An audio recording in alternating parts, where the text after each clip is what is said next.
அவள் தானே எங்கள் புன்னகை.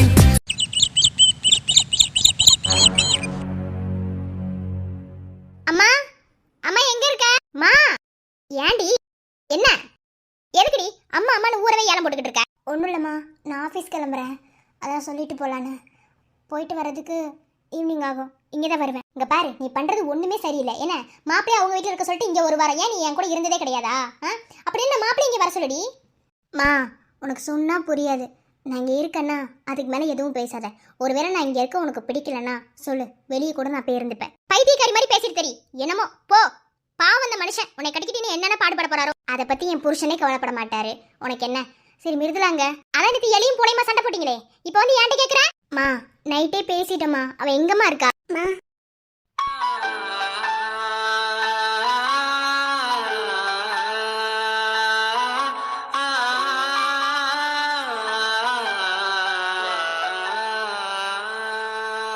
கூப்பிட்டியாக்கா? எங்க இவ்வளோ காலையிலே ரெடியாகி நிற்கிறேன். கேட்டது தப்பாக இருந்தால் மன்னிச்சுக்கோ. உன்னை தவிர வேறு யார் கேட்பா? நான் ஒரு முக்கியமான வேலையை வெளியே போகிறேன். அடியே என்னடி நேற்று 2 பேரும் அப்படி சண்டை போட்டீங்க? சண்டை போட்டு என்ன மறுபடியும் மல்லு கட்டிட்டா இருக்கோம், பேசிட்டு தானே இருக்கோம். என்னமோ எதுக்கடி கூப்பிட்ட? ஒன்றும் இல்லைம்மா, எனக்கு சாப்பாடு வேணாம், நான் ஒரு வேலையை வெளியே போகிறேன், போயிட்டு வந்துட்டு அப்புறமா சாப்பிட்டேன். எங்கே போகிறேன்? போகிறேம்மா, போயிட்டு வந்து சொல்கிறேன். என்னமோ பண்ணி தொடங்கிடி, என்ன பண்ணுறீங்கன்னா ஒன்றுமே புரியலை. சை என்ன வேலை? வேணாம் சொன்னா நீ திட்டுவேன், மறுபடியும் உனக்கு எனக்கு நடுவில் சண்டை வரும். அது நம்ம சொல்ல போகிற விஷயத்துல தான் சண்டை வருமா வராதாங்கிறது நம்ம டிசைட் பண்ண முடியும், ஓகேவா? ஸோ அது என்ன விஷயம்னு சொல்லு. ஒன்றும் இல்லைக்கா, நான் என் வேலையை ரிசைன் பண்ணிடலான்னு இருக்கேன். எதுக்கு திடீர்னு இப்படி ஒரு முடிவு? தெரியல, எனக்கு அங்கே வேலை பார்க்க பிடிக்கல. ஸோ நான் வேறு கம்பெனிக்கு இன்டர்வியூ அட்டன் பண்ண போகலான் இருக்கேன். ஸோ அங்கே போய் நான் ரிசைன் பண்ணிட்டு வந்துடலாம். ஏன் முதல் மீட்டிங் அங்கே தான் நடந்துச்சோ? என்னது? இல்லை வேலை தேடி போகிறேன்னு சொல்லி சொன்னியா, அதான் முத உனக்கு மீட்டிங் அங்கே தான் நடந்துச்சோ அப்படின்னு கேட்க. எல்லா ஆஃபீஸ்க்கும் மீட்டிங் அங்கே தானே நடக்கும். சரி ஓகே, நான் போயிட்டு வரேன். சாப்பிட்டு போ. இல்லைக்கா வேணாம், நான் பார்த்துக்கிறேன். நீ எங்கே ஆஃபீஸ் போறியா? ஆமாம், நேற்று போகலல்ல, சரண் இன்னைக்கு ஃபோன் பண்ணி வர சொல்லியிருந்தாரு, அதனால் கிளம்பி போகிறேன். ஓகே நீ போயிட்டு வா. ஆட்டோலேயே போகிறேன். ஏன்? இல்லை நான் வேணா பைக்கில் உன்னை ட்ராப் பண்ணட்டுமா? ட்ராப் பண்ணிட்டு போகிறேன். அதெல்லாம் ஒன்றும் வேணாம், சரண் ஆஃபீஸ்லேருந்து கார் அனுப்புகிறேன்னு சொன்னார். ஸோ நீ போ, நான் என்னை பார்த்துக்குவேன். நான் ஒன்று உங்ககிட்ட ஓப்பனாக கேட்கவா? ஒருவேளை சரண் உன்னை வெறுக்க வேண்டிய ஒரு சூழ்நிலை வந்துச்சுன்னா நீ சரணை விட்டு கொடுத்துருவியாக்கா? புரியலை. இல்லை ஒருவேளை சரண் என்னால் மறுபடியும் உன்னை வெறுக்க வேண்டிய ஒரு சூழ்நிலை வந்துருச்சுன்னா நீ சரணை விட்டு கொடுத்துட்டு அந்த லைஃப்லேருந்து வெளியே வந்துடுவியா? நீ எதுக்காக இப்படி கேட்குறேன்னு எனக்கு நல்லாவே தெரியும். சில விஷயங்கள் இலைமறைக்காயா பேசுறது தப்பு கிடையாது, ஆனால் அதுலேயும் சில அர்த்தமுள்ள விஷயம் இருக்குது, ஓகேவா? இப்போ சொல்கிறேன், நல்லா புரிஞ்சுக்கோ. என்ன ஆரம்பத்தில் பிடிக்காம தான் இருந்துச்சு, அதுக்கப்புறம் பிடிக்க ஆரம்பிச்சிருச்சுன்னா ஓரளவுக்கு பிடிச்சது, ஆனால் இப்போது முழுமையாகவே பிடிச்சிருச்சு. சதையிலேருந்து எப்படி நகத்தை பிரித்து எடுக்க முடியாதோ அதே மாதிரி தான் நானும் என் புருஷன் சரணும். இனி அவனே என்னை கழுத்து பிடிச்சி வெளியே தள்ளி நீ போடின்னு சொன்னால் கூட நான் போக மாட்டேன். அதாவது 2 பேரும் மனசளவில் தான் ஒன்றா இருந்தோம், ஆனால் மனசளவுலையும் தாண்டி எங்கள் 2 பேர் உயிரும் ஒன்று சேர்ந்துருச்சு, ஓகேவா? இனி எங்கள் 2 பேர்த்தையும் யாருனாலே பிரிக்க முடியாது. ஆனால் சில விஷயங்கள் என் புருஷனுக்கு தெரிய வரும்போது அது வலியை கொடுக்கும்னு எனக்கு தெரியும், ஆனால் அந்த வழியிலேருந்தும் அவனை எப்படி மீட்டு வெளியே கொண்டு வரணும்னு எனக்கு தெரியும். ஏன்னா அவன் ஏன் சரண். நீ சரணை இந்த அளவுக்கு லவ் பண்ணுறது எனக்கு ரொம்ப ஹாப்பியாக இருக்குது. இந்த லவ்வை கடைசி வரைக்கும் நீ சரண் மேலே கொஞ்சம் கூட குறையாமல் அதிகப்படுத்திக்கிட்டே போகணுன்னு நான் ரொம்ப ஆசைப்பட்றேன். நீ ஆசைப்பட்டாலும் ஆசைப்படலைனாலும் சரண் மேலே எனக்கு இருக்கிற லவ் எப்போதுமே போகாது. அது ஒரு அன்கண்டிஷ்னல் லவ். என் சரணை பற்றி உனக்கு ஒரு உதாரணம் சொல்லணுன்னா, அவன் ஒரு குழந்தை மாதிரி. என்ன நான் புரிஞ்சு வச்சுக்கிட்டது அப்படி தான். வெளியே எப்படி இருக்கிறான்னு எனக்கு தெரியலனா தெரியாதுன்னு சொல்ல மாட்டேன், தெரியும். ஆனால் என்கிட்ட எப்போதுமே குழந்தைத்தனத்தை மட்டும்தான் காட்டுவான். ஒருவேளை நான் கோவப்பட்டாலும் எனக்கு அடங்கி போவான், ஆனால் நான் அப்படி கிடையாது. ஏன்னா எங்கே கோவப்பட்டு அவன் நம்மளை விட்டு போயிடுவாளோ அப்படின்ற எண்ணத்துலேயே அவன் எனக்கு அடங்கி போவான். ஆனால் ஒரு சில உண்மைகளை தெரியறதுக்கு முன்னாடியே அவன் இதுதாங்கிறத அவன் இமேஜினேஷன் பண்ணிப்பான். ஆனால் அது இல்லை, இது வேறு மாதிரியும் தெரிய வரும்போது அவனால் வலி தாங்கிக்க முடியாது. அவனாலையும் கிடையாது, அவன் சூழ்நிலையில் இருக்கிற எல்லாருக்குமே இதே பெயின் தான். ஸோ சில விஷயங்கள் மறையறதுக்கு நேரமாகும். ஆனாலும் அதையும் மறைச்சு சரணை நான் நல்லா பார்த்துக்குவேன். ஸோ அதை பற்றி நீ கவலைப்படாத. இனி நீ பார்க்க வேண்டியது உன் லைஃப். எனக்கு இது போதும்டி. நீ சரணை இந்த அளவுக்கு விரும்புகிறதே எனக்கு போதும். நீ இந்த ஒரு வாரம் இங்கே இருக்கிறேன்னு சொன்னதோட அர்த்தம் என்னன்னு எனக்கு இப்போ தான் புரியுது. உனக்கு நானும் மகேஷும் லவ் பண்ணுறது தெரிஞ்சிருக்கு. லவ் பண்ணது மட்டும் தான் தெரிஞ்சுதா? அவன் என் கடையில் தாலி கட்டினதும் தெரிஞ்சுதான்னு எனக்கு தெரியல. ஆனால் இந்த ஒரு வாரத்தை விட்டு கடைசி நாள் நீ போகும்போது உங்ககிட்ட எல்லா உண்மையும் நான் சொல்லிடுவேன். அதுக்கப்புறம் இந்த பிரச்சனை எப்படி போனாலும் எனக்கு எதை பற்றி கவலை இல்லை. கண்டிப்பாக நான் உங்ககிட்ட எல்லாத்தையுமே சொல்லிடுவேன். ஒரு உண்மையை மறைச்சு வச்சா அது மேலும் மேலும் அப்படியே மறைஞ்சு உள்ளே அமுங்கிடும். எனக்காவது ஒரு நாள் அது வெளியே வரும்போது அந்த பிரச்சனை பயங்கரமாக வெடிக்கும். அதை அப்படி வெடிக்காமல் பாதிலே முடிச்சு வைக்க உன்னால் முடியும்னு எனக்கு தெரியும். என்றைக்குமே என் வாழ்க்கை நல்லா இருக்கணும் தான் நீ நினைப்ப. உண்மையை நான் எடுத்து சொல்லி யதார்த்தத்தையும் எடுத்து சொன்னா கண்டிப்பாக நீ புரிஞ்சுப்பேன். இப்போவும் சொல்கிறேன், நீ தேர்ந்தெடுத்திருக்க ஆளை நான் தப்பு சொல்லவே இல்லை. சொல்லப்போனால் அவர் மாதிரி ஒருத்தர் உனக்கு எங்கே தேடினாலும் கிடைக்க மாட்டாங்க. நானே எத்தனையோ தடவை சரங்கிட்ட சொல்லியிருக்கேன், உன் தம்பி கூட நீ தங்கச்சி கழுத்தில் தாலி கட்டினா ஆச்சரியப்படுறதுக்கு இல்லைன்னு. அதே மாதிரி தாலி கட்டியிருக்காரு. ஆனால் கண்டிப்பாக இந்த கல்யாணம் ஏதாவது சந்தர்ப்ப சூழ்நிலையில் தான் நடந்திருக்குன்னு நினைக்கிறேன். எல்லாத்தையுமே உன் வாயிலிருந்து வர வைக்கணும். ஆனால் என்னோட வாழ்க்கை எதுவும் ஆயிடக்கூடாது அப்படின்ற ஒரு காரணத்துக்காக நீ இவ்வளோ நாள் மறைச்சி வச்சுட்ட. ஆனால் என்னோட வாழ்க்கையும் தாண்டி சரணுக்கும் மகேஷ்க்கும் இருக்குமான பாண்டிங்கு இல்லை அவங்க உறவுக்குள்ள ஏதாவது பிரச்சனை வந்துருமோன்ற பயத்திலேயே நான் இருக்கேன். பார்க்கலாம் எவ்வளோ தூரம்தான் இந்த பிரச்சனை போகுது. எவ்வளோதான் ஒரு பிரச்சனையை ஊதி ஊதி பெருசாக்க முடியும். ஒரு ஸ்டேஜுக்கு மேலே அதால் முடியலனா அது கண்டிப்பாக வெடிக்கும். ஸோ நீயும் பொங்கி எழணும். எனக்கு அதுதான் வேணும். கண்டிப்பாக நடக்கும்க்கா. ஒரே ஒரு வாரம் வெயிட் பண்ணு. எல்லாத்தையும் உங்ககிட்ட நான் சொல்லிடுவேன். எல்லாருக்கும் வாழ்க்கையில பிரச்சனை இருக்குண்டா. எனக்கு பிரச்சனையே வாழ்க்கையா இருக்குடா. எதை போய் எங்க சொல்லி எங்க முடிக்கணும் தாண்டா தெரியல. சரி விடு மகேஷ், எல்லாத்தையும் சமாளிப்போம். சமாளிக்கிறதுல தான் இருக்கு. எவ்வளவோ பார்த்துட்டோம், இத பார்க்க மாட்டோமா? வந்துருச்சு அடுத்த பிரச்சனை. சேர்றா மகேஷ், இத சமாளிக்க ரெடியா பாமா. என்ன என்ன மாம்சே, ஒரே ஹாப்பி மூட்ல இருக்க போல, ஒரே வைப் மூட்ல இருக்க போலயே. வைப் பண்ணலாமா? ஆமா, இங்க எல்லாம் டங்கு வர அந்த கணக்கு வைப் பண்ற நிலைமையில தான் இருக்கு. ஆமா நீ வேற என்னன்னு சொல்லுமா? ஏ மாமா, நல்லா தான் இருக்க. உனக்கு என்ன? அப்புறம் மாமா, உன்னைய சரியான நேரத்துல நான் வந்து காப்பாத்திட்டேன் போல.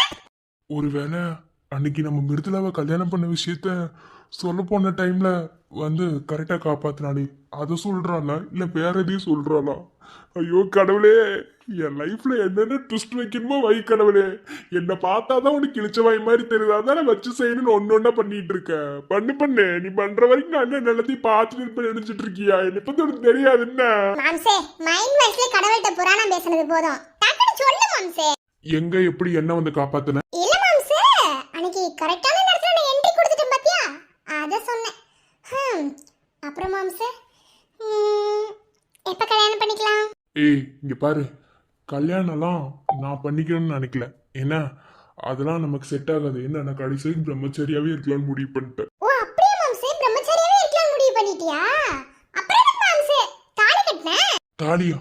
யாருக்கு? இல்ல மாம்சே, சொன்னேன். அப்ப எந்த பொண்ணுக்குமே தாலி கட்டியிருக்கவே மாட்டியா, இல்ல கட்ட முடியாத சூழ்நிலையில இருக்க போறியா அப்படின்னு வந்து உங்ககிட்ட கேக்குறேன்.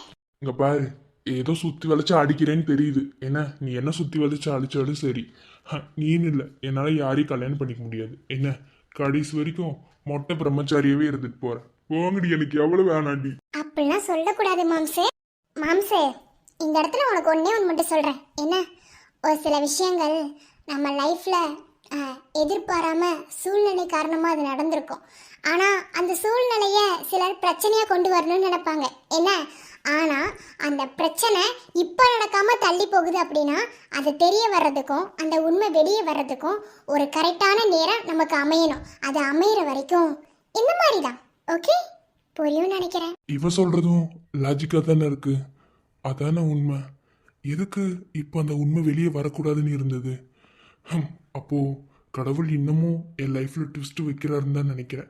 ஓகே, இந்த உண்மை வெளியே வர்றதுக்கு ஒரு நாள் கண்டிப்பா அந்த கடவுள் எழுதி வச்சிருப்பாரு. அது எந்த நாளுன்னு தான் எனக்கும் தெரியும். ஆனா கடவுளே, என் வாழ்க்கையில ரொம்ப விளையாடிக்கிட்டு இருந்த நீ அப்புறம் மகேஷோட வேற முகத்தை பார்க்க வேண்டியது வரும். ஆமா டே ஓட்ட சட்டி வந்துட்டான் கீழே சட்டி. டே என்னடா போயிட்டு நாளே நாளும் திரும்பிட்டேன். போற இடத்துல காத்து பத்தலடா, என்ன பண்றது? காத்து எதுவுமே இல்லாம இருந்துச்சு. இங்க வந்தாதான் உங்களாம் பேசிருச்சாதான் காத்துக்கு கூட பிடிச்சிருக்கு. அதாண்ட வந்துட்டேன். காத்து வாங்க போனேன். வீட்டுல போய் செருப்படி வாங்கிட்டு வந்தீங்களாமா? வாசு நீ எப்ப வந்த? உன்னை கல்யாணம் பண்றதுக்கு தான் வந்திருக்கா. கூட்டு போய் கல்யாணம் பண்ணு போ. டே அண்ணா, அப்ப எனக்கு இருக்கிற இந்த ஆப்பு உனக்கு தான் நினைக்கிறேன். என்ன வாசு? உன்னையெல்லாம் யாராவது கல்யாணம் பண்ணுவாங்களா? நீ ஆல்ரெடி கமிட்டட்னு எனக்கு தெரியும். அதான் அங்க ஒரு குதிரவால் மண்டை கூட்டிட்டு வந்தியே, அப்ப ரெண்டு பேரும் கொச்சி கொலாவறது எல்லாத்தையும் பார்த்தமே.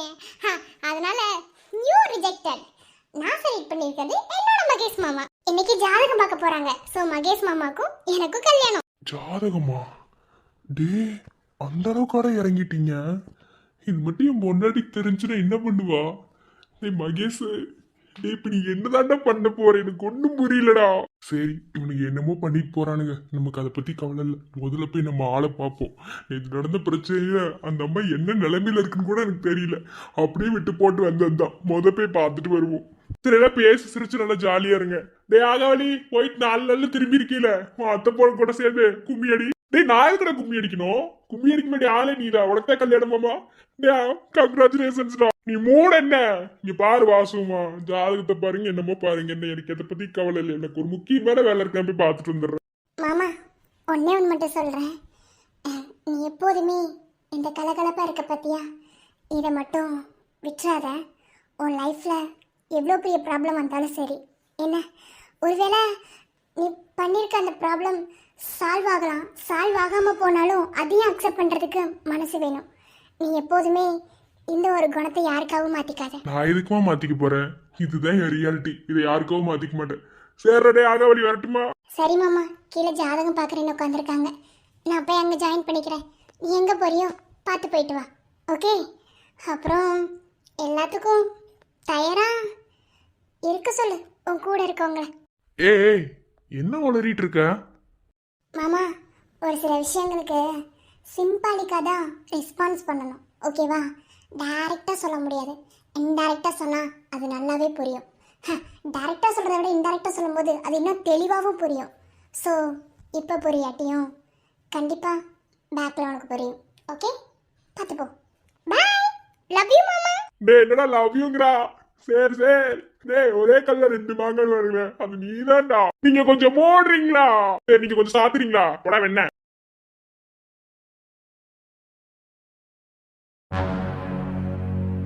Sir, excuse me sir. Srinivasan sir, உள்ள வரலாமா?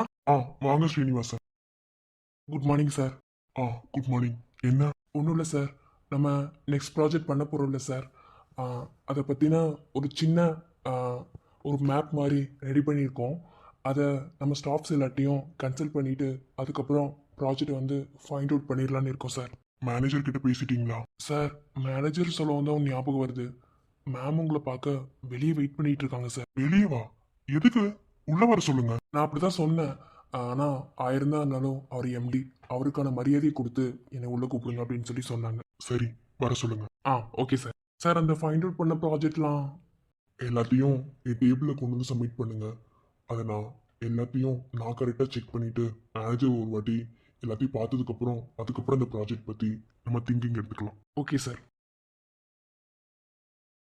எதுக்கு மகேஷ் நேற்று நைட்டு அப்படி வந்து பேசுனா? உனக்கும் எனக்கும் நடுவில் ஏதாவது பிரச்சனை வந்து அது பெரிய லெவலில் வெடிக்கிற மாதிரி இருந்தா, உன்னை நான் காயப்படுத்துகிற மாதிரி இருந்தா என் கூட எதுக்கு பேச மாட்டியான்னு அவன் கேட்கணும். அப்படி என்ன அவனுக்கு எனக்கும் நடுவில் பிரச்சனை வரும்? உகார் தலையே வெடிக்குது. என்னதான் பிரச்சனை வரும்? ஒருவேளை மகேஷ் எனக்கு தெரியாம எதையாவது பண்ணியிருப்பானா? அப்படிலாம் அவன் பண்ண மாட்டான். அவனுக்கு அந்த மாதிரிலாம் பண்ண தெரியாது. எனக்கு தெரியாம ஒரு விஷயத்த மற்றவங்க எப்படின்னு எனக்கு தெரியல, ஆனா கண்டிப்பா அவன் அப்படி இல்லை. ஒரு வேளைக்கு எனக்கு தெரியாம ஏதாவது விஷயத்த பண்ணியிருந்தா. Excuse me sir.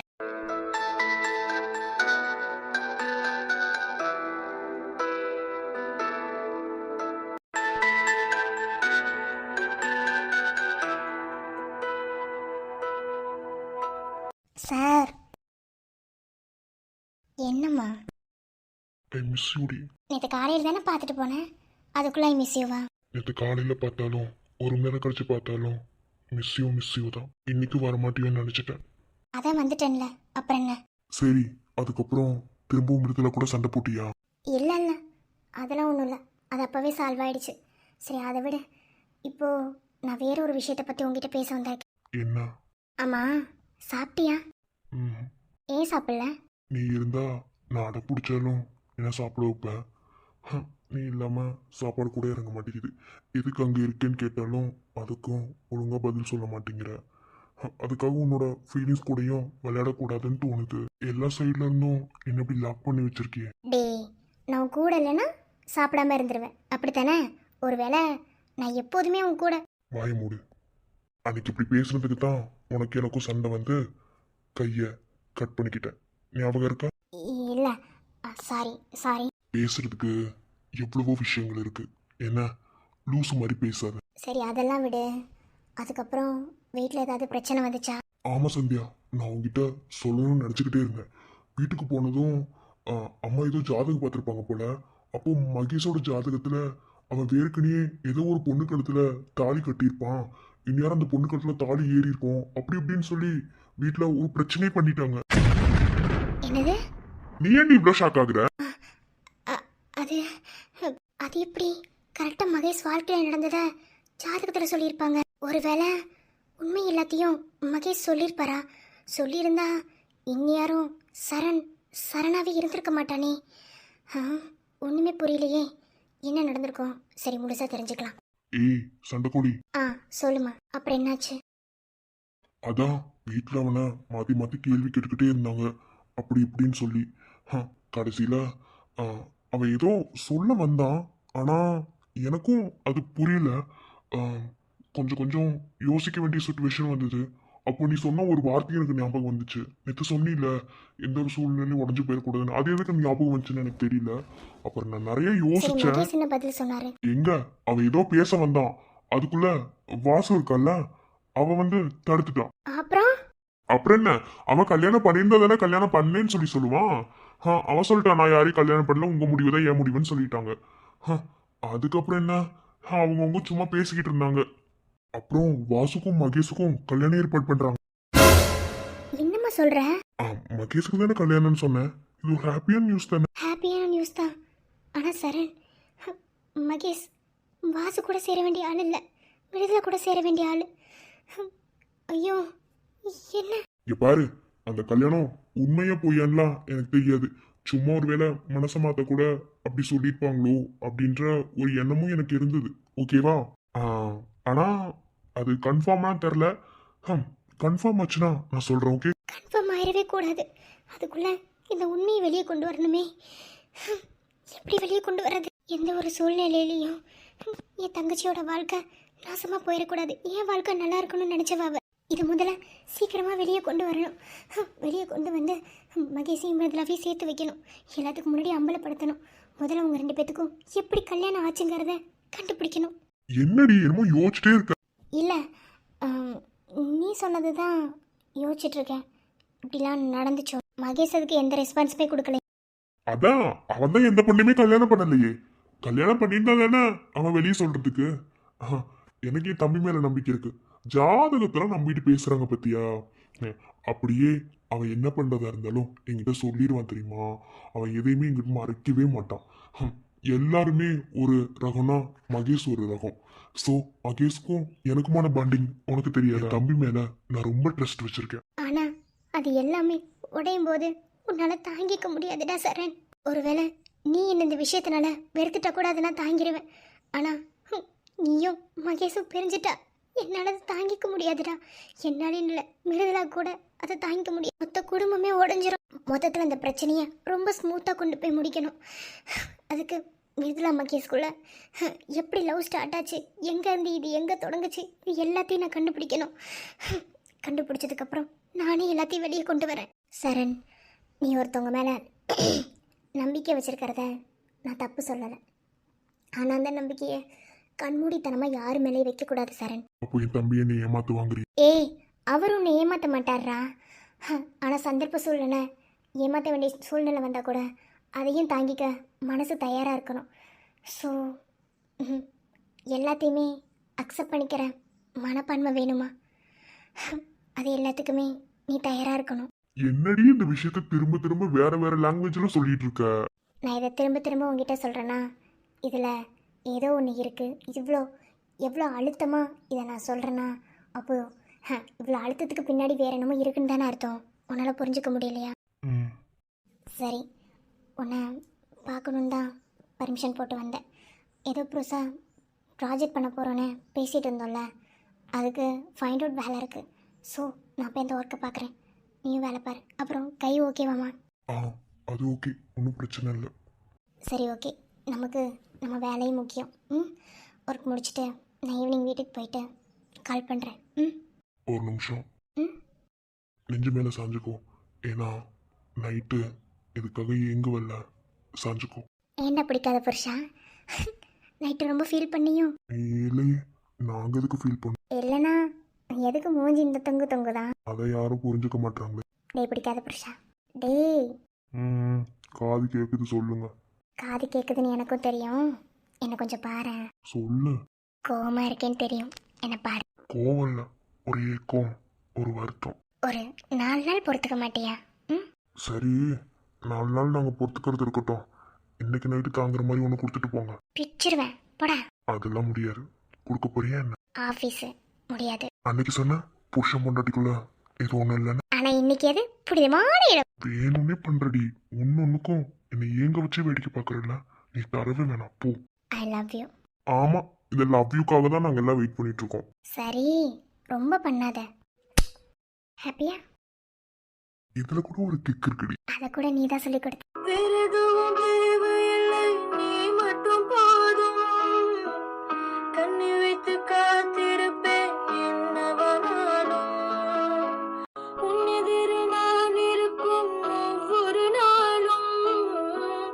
உச்சி முதல் பாதம் வரை வீசுது வாசம், தினமும் 1000 முறை பார்த்து முடித்தாலும் பார்த்திட சொல்லி பழுமனம் ஏங்கும்.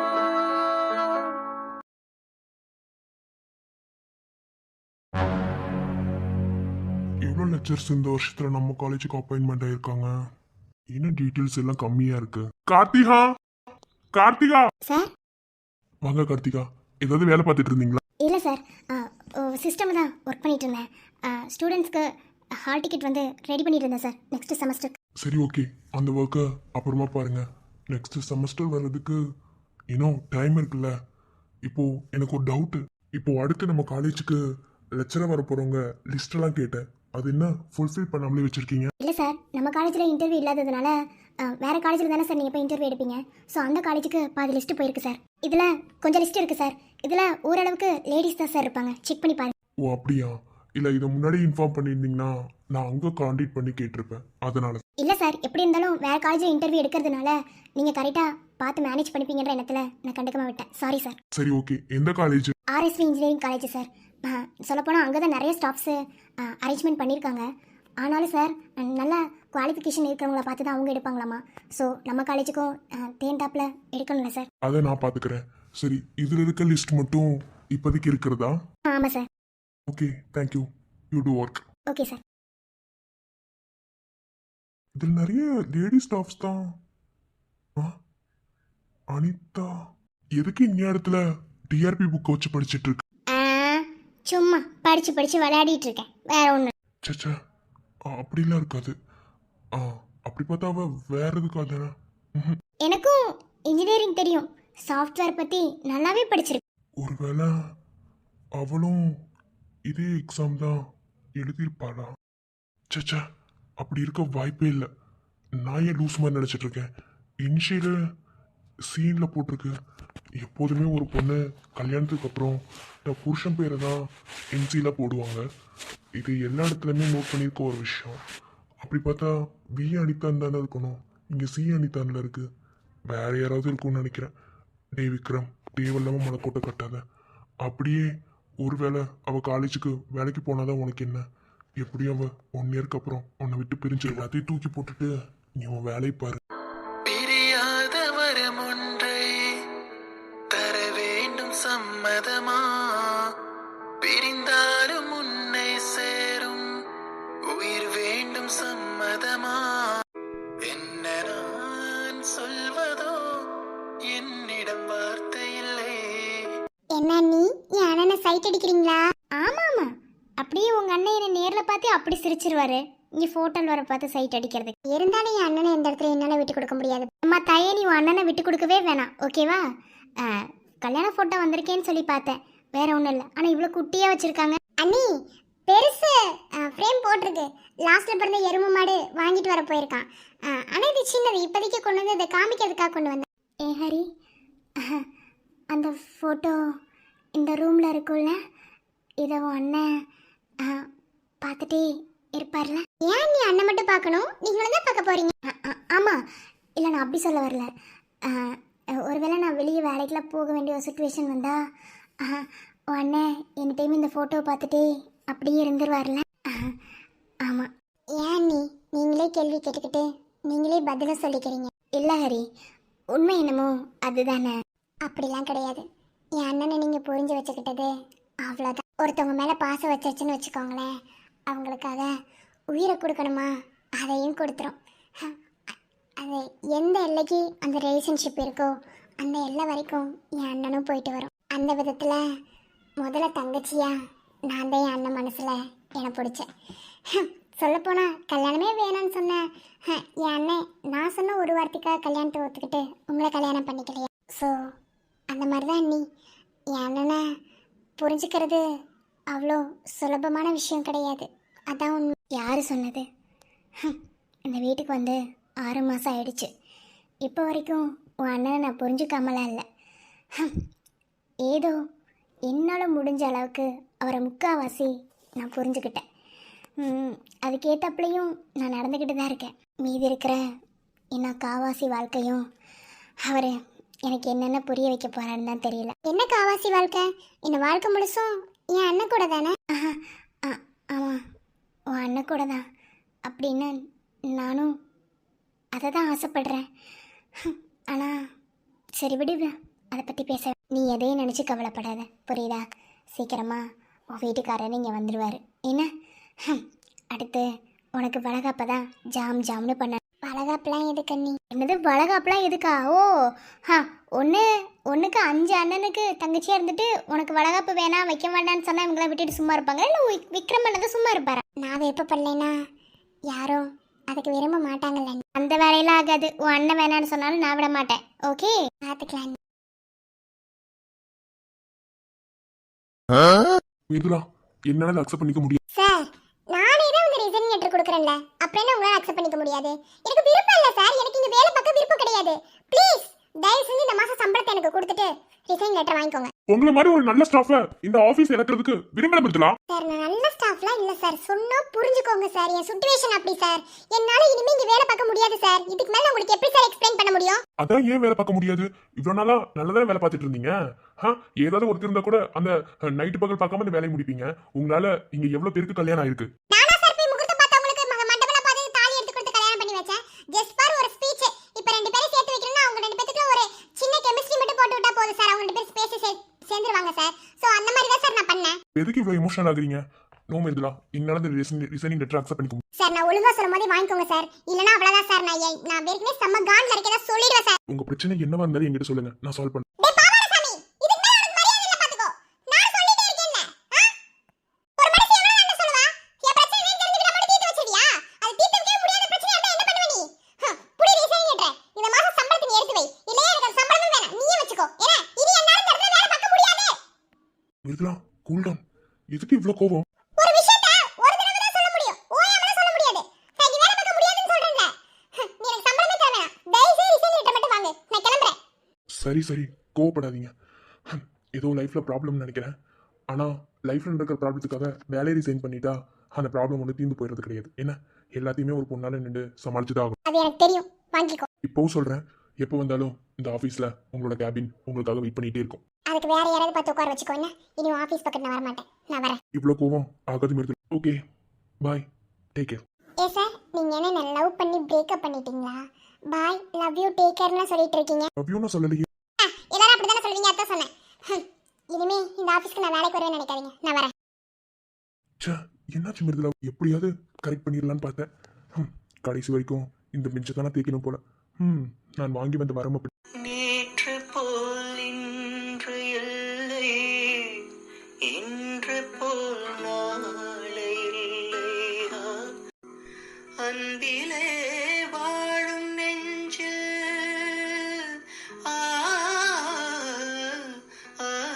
அன்பிலே வாழும் நெஞ்சில் ஆயிரம் பாடலே. எதுவும் கடந்து போகும். என்ன லைஃப்னே தெரியும். இந்த லைஃப் வாழ்றதுக்கு பேசாம பேசி தரலாம். மிருதுலா,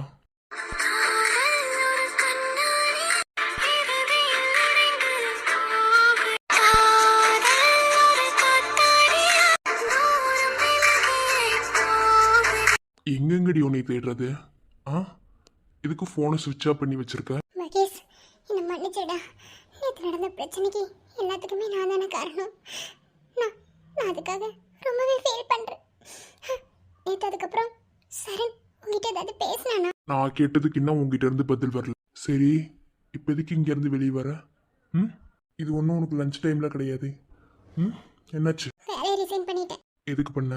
பிடிக்கலடா. இங்க எனக்கு ஒர்க் பண்ண பிடிக்கல. எனக்கு வாழவே பிடிக்கலடா. அதான் ரிசைன் பண்ணி. வேலை பிடிக்கலன்னா அப்புறம் எதுக்கு நான் தாலி கட்டணும்? பயந்து பயந்து அவங்க பாத்துருவாங்களோ இவங்க பாத்துருவாங்களோன்னு பயந்து பயந்து ஒரு வாழ்க்கையை வாழ்ற மாதிரி இருக்குடா. இந்த வாழ்க்கைக்கு பேசாம செத்து போறதே மேல தோணுது. அப்போ வா, சேர்ந்து செத்து போலாம். நீ எதுக்கு வர? எல்லா பாவத்தையும் பண்ணவன் நான் தான்டா செத்து போவேன். இன்னும் ஒரு வார்த்தை செத்து போவேன்னு பேசுறேன்னு வச்சுக்கேன், ஆரஞ்சு பொல்ல கழட்டிடுவேன். என்னடி?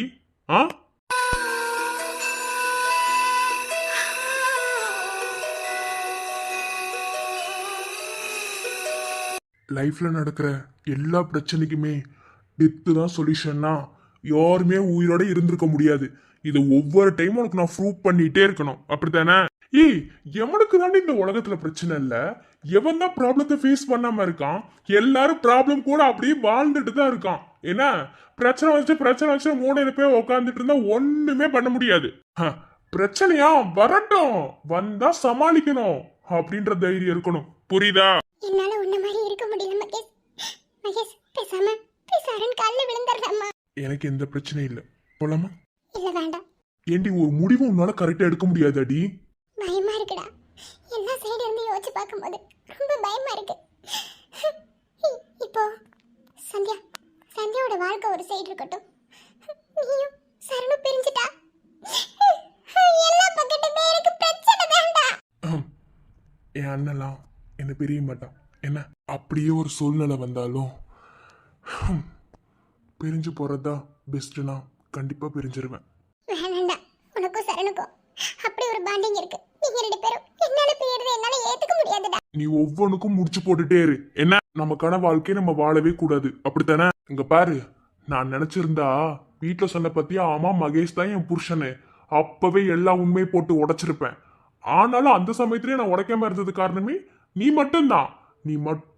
புரியுதா?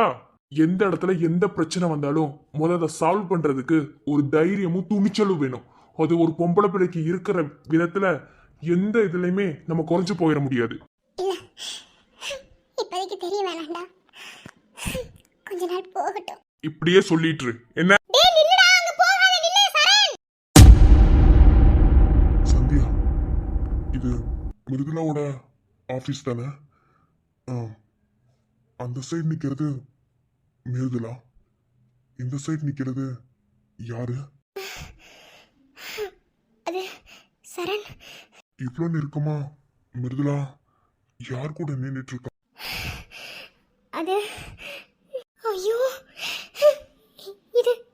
இது மகேஷ்ல போச்சு. இப்ப என்ன பண்றது?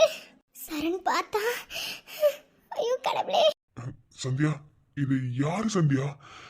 எனக்கு இப்ப இது யாருன்னு தெரிஞ்சுக்கணும் சந்தியா. அவங்கள யாருன்னு கேட்கலாமா? இங்க பாரு, நம்ம வேலை விஷயமா தான் வெளியே வந்தோம். இப்போ இது நமக்கு அவசியம் இல்லாத ஒண்ணு. நம்ம போயிடலவா? உன் தங்கச்சிடி யார் கூட நான் நெருக்கமா நின்று பேசுறா? அது என்னன்னு கேட்க மாட்டியா? அதை பத்தி நானே கவலைப்படல சரண், உனக்கு எதுக்கு? வா போலாம். இல்ல சந்தியா, அது யாருன்னு நான் தெரிஞ்சுக்கணும். நீ